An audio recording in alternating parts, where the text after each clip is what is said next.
think about that. Think about if there's a part that either takes 18 hours to run and you only have one of them. Or think about how many times it was a game of, okay, let's try a speed and feed. Let's try a speed feed depth of cut. Let's try these different things before we were able to fine tune it. Mathematically, based on how valuable time is alone, how much money is a customer saving it's huge. by being able to utilize a system like this? It's mind-blowing to me. You know, sometimes at MTDCNC, we get the best of the best of the best on camera, and that is my friend Chris, and we're gonna walk and talk because there is something really fascinating and incredible going on at Okuma right now, today. There are hundreds of people learning about this technology or just kind of revisiting the technology and what's going on. Now, automation's kind of important, and you have a lot of automation going on here at Okuma. So can we start with automation, and as we walk through, maybe pinpoint some of the areas where we see the most benefits? Absolutely. We feel like it's very important for automation to be front and center nowadays. People are struggling more and more to find qualified workforce and people that want to come back to work after COVID. So we still have a need for parts, so we're attempting to help customers make their life easier and be able to automate things with less work on their end and more work on our end, basically. Do you believe, Chris, in the 3 Ds, the dull, dirty, dangerous? So for those of us who are watching right now who still believe that robots, cobots, pallet change, bar feed, automation in general is taking jobs, it's removing the dull, dirty, dangerous, monotonous, these things, right? And it's, like you said, we have a labor shortage, so let's implement, let's embrace automation as a whole. Sure, I don't feel like it's taking jobs, it's just shifting the jobs. Exactly. Right, so the repetitive tasks that maybe were a little more dangerous before, more dirty like you said, people don't typically want those jobs, so let's automate the simple tasks like that. Maybe now it's a more high value added job where people are the robot programmers or the people doing more of the technical work and letting the robot do the redundant work. Yeah, so speaking of a couple of robots, we're now kind of in the middle of this main first area, and we have, I see a couple of gantries here and a twin turret system. I see a grinding cell here with a nice FANUC robot, and I see a wall of tombstones feeding 2 machines. Can we quickly go over each of these 3 pieces before we move on to the next section? Absolutely. So our 2SP2500, this is a twin spindle horizontal lathe. We have dual robot gantry arms on each side, 16 station stalkers. So for the more high volume type parts that parts just need to run, you don't need to attend them constantly with an operator. These things just go on and on and on. So a lot of automotive companies use these type of things. You can do op 10, op 20, you can do op 10 coming out of either side. So either way you want to cut it up, basically it just keeps running. And it is for that high productivity, and that makes sense because some of us are being able to do that. You mentioned automotive already, makes perfect sense, but some of us are diving into the high mix, low volume as well. Sure. But before we even get to that, which is going to be on this wall right behind you, let's talk about the grinding cell, because I would make the discussion that oftentimes people in the grinding world are really used to manually loading and unloading, and so getting them into automation is a conversation these days. Sure, grinding is probably the least common of the 3 between turning centers and machining centers and grinders, obviously.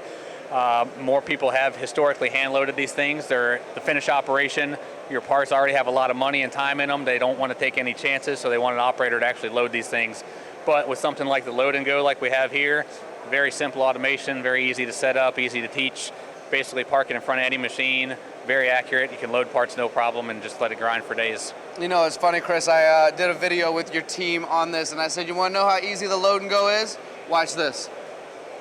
We don't even need to have a conversation about it. I just walked off camera, right? Nice. All right, so we have, and I know this has a really fun name to it, but we have a huge cell here. I believe it's 27 different pallets feeding 2 different machines that can be utilized for 27 different jobs, a whole bunch of jobs on one tombstone, 27 of the same jobs. There's just so much flexibility and use to this. Would you like to elaborate? Sure, so this is the Daifuku cell. Daifuku, that's the name. Yep, it's tied to 2 MB5000 horizontal machining centers.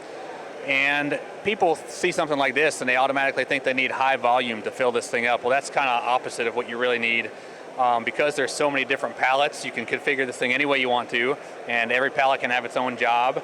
You can use it during the day to do all your setups and just let your production run during the evening. So instead of having to have a second or third shift, use your high value operators and setup guys during the day, prove out a part on each pallet, get all your stuff set up, and just let it run all night. Well, Chris, as we move on to this next area over here, I see a smaller machine, and Okuma has their own interface system, but a lot of people are familiar with other types of interfaces, and so this is kind of what we're showcasing over here. But before we get there, on the walk there, do you think you and I could maybe start a machine shop and implement some of this Okuma strategy we're talking about right now? Absolutely. We got lots of them in stock. How many do you want to buy? Oh, I think we can work it out. I tell you what, we'll do the sales to get the jobs in. We'll use the Okuma machines. We'll start a garage. But now let's talk about this. So we went from the largest setup with the 27 pallets to what would be considerably one of the smaller ones. Can we talk about what we're looking at here? Sure. So this is a cell that Fanuc brought in. We work with multiple different robot manufacturers, Fanuc being one of them. So this is their cobot. So historically, a robot is a larger, more industrial piece of equipment, right? It needs a little more safety around it because it can be very dangerous, right? But a cobot is meant to be more interactive, if you will, with the operator. So typically you see them in green or have some kind of green stripe on them. That means they're more user-friendly. The torque motors inside won't be as aggressive, so if it does bump into you, it'll stop instantly. And this nice little cart setup here, basically you can run it in front of any machine, pull it up, teach a few points, park it right there, and just use it as an operator. Yeah, Chris, let's keep walking, because as we walk, I have a couple of fun conversations. Well, the cell that you had on the grinding machine over there, that was more of the robot. It was strapped off, protected. That's right. But you know, we always have smart Alex from time to time when we talk about cobots that go, yeah, it's safe until you're polishing knives or something like that, right? And yes, it's meant to be that way, and it is user-friendly in that way. But we always have those funny guys, don't we? Sure, oh yeah.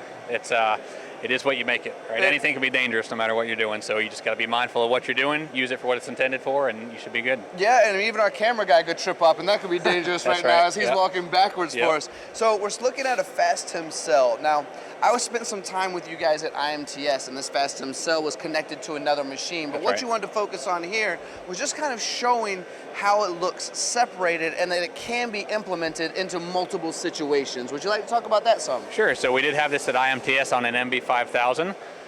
The way this setup works, basically, for those that are limited on floor space, right, but don't have any vertical challenges, now we have a little horseshoe of 6 pallets, but we are 3 rows high. So now we can, depending on your pallet height, depends on how you configure it. It's very modular, so you can have 2 rows, 1 row, 3 rows inside there, whatever you want to do. Very similar to the Daifuku cell in the fact that I would use my machine tool during the day, do all my setups, get everything ready to run, let this thing run in the evening. It has a very smart cell controller that basically, depending on what programs and tools you have in the machine, it can make decisions for you on what to run next. It can also go off your scheduling software and based on due dates decide what you need to run next. So it has a lot of intelligence built in, so you take some of that need away from your shop floor guys, let them focus on what they do best, making parts, and let the cell kind of make the decisions. You know, I'm starting to hear pieces of this conversation, Chris, that to someone like you and I might sound like common sense, but they're being repeated, and I think purposely repeated. Let your high quality guys, your high paid guys, you guys have been doing it a while, a couple of things. One, let them do the setups and get everything going and allow it to run through the night, profiting and making money. But 2, allowing them to get back to the things that they love. Sure. The reason they got into the business, the creative side of things, creating that profitability that all the companies want anyway, right? Yeah, absolutely. That's why it's a little bit harder to find people to run nonstop production, right? Because it's monotonous, it can be boring at times. Some people love it, but most people want to kind of create works of art out of metal. That's why we got into this trade. So making 1 or 2 of anything and then turning it over to an operator, or in this case, an automated cell to make the rest of the parts while you go on to the next thing, that's where the fun is. I tell you what, I'm glad I brought you on camera, and I wasn't joking when I said best of the best of the best. That's what Chris is here for. Now we have a horizontal machine over here, and a lot of times the cell we were just looking at would be connected to something like this. We purposely separated it, and although this one isn't specifically talking about automation, let's talk a little bit about horizontal machining, the coolant flush, the chip flush, the longer tool life, better finishes that come from the possibility of utilizing a horizontal machine correctly, plus a little bit of automation of having tombstones on either side that allow you to run through the night. Sure, because the spindle is horizontal instead of vertical, like on a traditional machining center when most people think of it, chip evacuation is now not a problem because gravity's your friend, basically. So we put a bunch of different chip flushes in there. Gravity takes the chips down. We make sure we flush all that out. So on a vertical, your chips just stack up on your table, right? So to automate that becomes a lot more difficult because you have to have that clean before you put your next pallet or your next part in. where we don't have that same problem here. And this is a 2 APC, meaning a 2 pallet changer, has 2 pallets, so you can load parts outside the environment while the machine is cutting parts inside. So it's kind of the simplest form of automation, where it doesn't have 27 pallets that's going to run all night, but your operator or whoever can be loading parts while the machine is still running in cycle.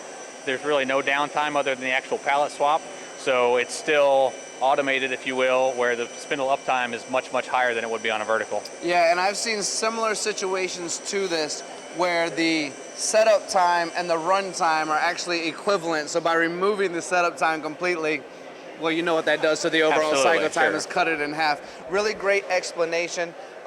We've seen those fans that blow off chips on the other style machines. We've seen air blast and coolant blast, but I really like the horizontal machining for everything you mentioned, but also we can get multiple sides on multiple parts and turn that tombstone, right? That's right, the B-axis, a traditional tombstone has either 2 or 4 sides, but you can basically do anything you want to do in there. It depends on what size parts you have, what your work holding looks like, all that sort of thing. So your imagination is a limiting factor, basically, when it comes to this stuff.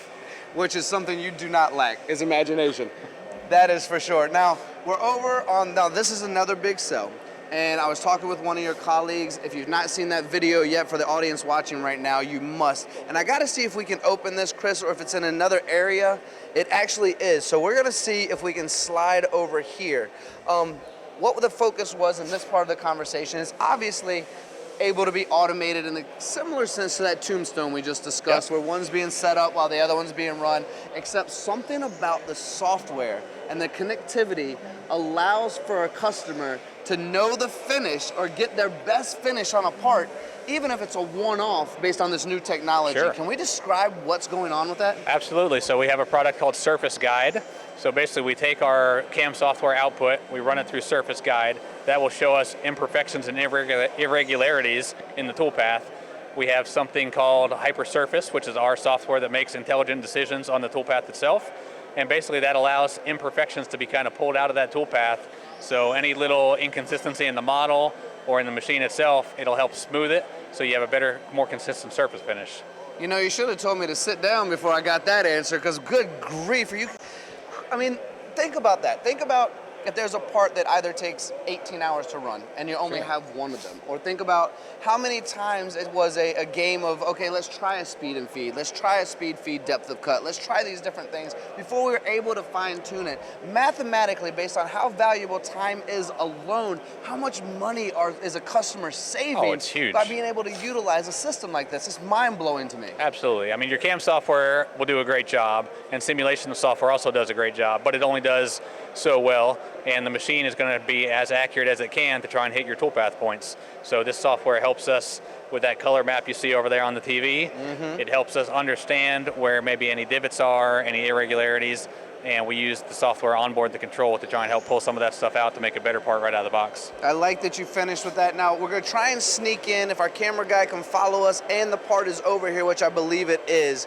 I think this is a great way to finish, Chris, because everything we just described is sitting right here for our cameraman to show, where it shows rough, semi-finish, finish, and finish. And that was purposely done to show the differences between maybe a standard machining process where you have to try and fine tune it to what you can do on the one-off on the first try, right? Absolutely. We've done this with different CAM softwares. So basically we take the same part, program it in different CAM softwares, which they all give a little bit different output.